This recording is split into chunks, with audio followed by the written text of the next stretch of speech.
Most people are not lazy, there's something harder to admit. The people who circled the edge of what they were capable of, who spent years feeling the shape of something they could never quite bring themselves to reach. They weren't waiting for time, permission, or the right moment. They were waiting to stop being afraid of one specific thing. Not failure, what comes after you give everything and find out it still wasn't enough. In 1984, Garry Kasparov became the youngest world chess champion in history at just 22 years old. That's not what this video is about. What this is about is what he described years later. Not the title, not the win, but what the pursuit actually felt like from the inside. He didn't call it joy, he didn't call it passion, he called it a compulsion he couldn't negotiate with.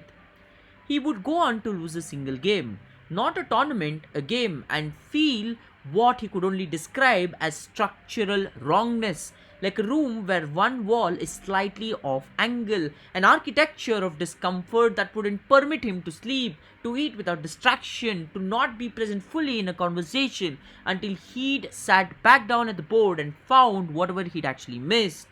His opponents called it focus, his biographers called it obsession, and his first wife called it something different altogether. What Kasparov himself never seemed to believe is that he had a choice. Not in the way most people mean when they talk about sacrifice, the deliberate decision to trade one thing for something greater. It wasn't a decision, it was more like gravity. Let me explain. A pull that is so constant and so total that the concept of choosing felt beside the point. And this is where the conversation about exceptional people usually goes wrong. We frame it as will, discipline, the decision to be great. But what if it's none of these attributes? The jazz musician Bill Evans practiced for hours after performances audience actually called absolutely extraordinary. He went back the way you return to a sentence you can't finish. Not from discipline, barely from decision. The show was already over. The wrongness didn't exist at all. He did this because he could hear beneath the performance the audience had actually experienced. The performance he had been reaching for, and the distance between those two things was not something he could set down at the end of the night.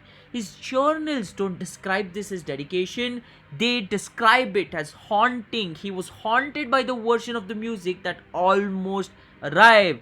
That, ladies and gentlemen, is the actual engine running.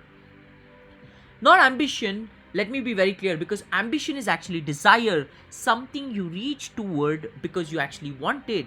This is difference. This is actually the inability to unhear the version of the thing that doesn't fully completely exist yet. There is something almost everyone who reaches a genuine level of mastery eventually describes, a persistent awareness that the version of themselves the world can currently see is not the real one, that the real one is somewhere further in.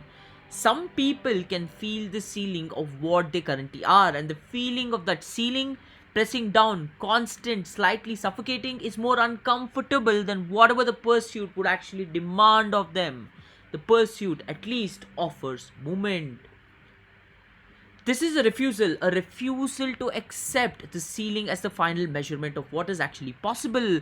The people we call exceptional share almost nothing, not background, not personality, not circumstance. What they share is the refusal that actually comes at first, before the discipline, before the work, before any of it.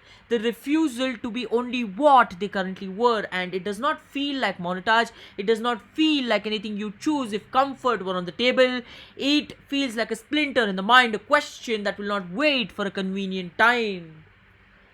We tell a specific story about people like this, a story that actually makes us feel better about not being them. We say obsessed, unbalanced. They trade what makes a life worth living for what makes their work actually worth remembering.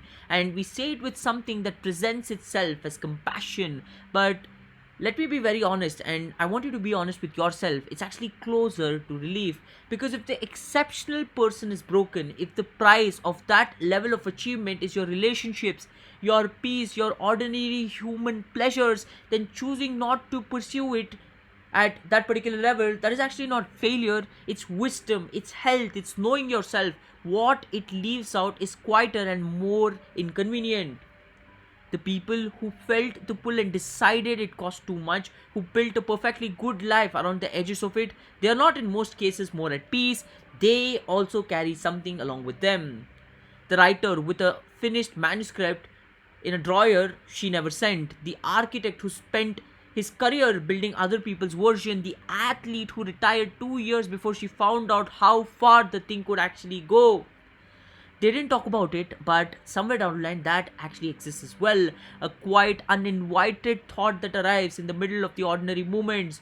What if I had actually gone much further? The gap between who you are and who you sense you could be doesn't close when you stop trying to close it. It just becomes something that you actually go on to live around.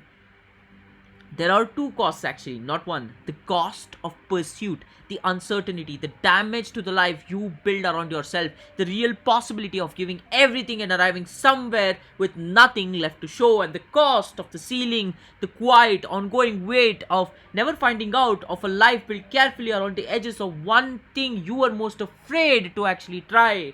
Neither is free. The only question is which debt you're willing to carry.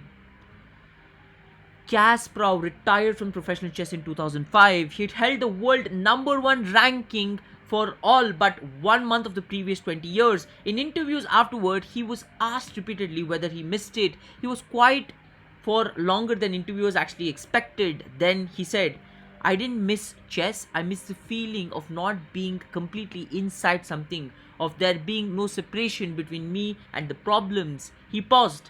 I'm not sure I've found anything since that makes the rest of the world go that quiet. Most people will recognize what he's actually describing from the particular quality of the days when they were put their version and went cold and did go on to do something entirely different, right? The question isn't whether you have something worth pursuing at that level. You actually do. Everyone does. The question is which fear can you live with? The fear of what the pursuit actually cost, or the fear of arriving at the end of your life having never found out what you actually were. One fear is loud, immediate, it speaks in practical language. The other one doesn't speak at all. It just waits. And the thing about that kind of patience is that it has more time than you actually completely fully do.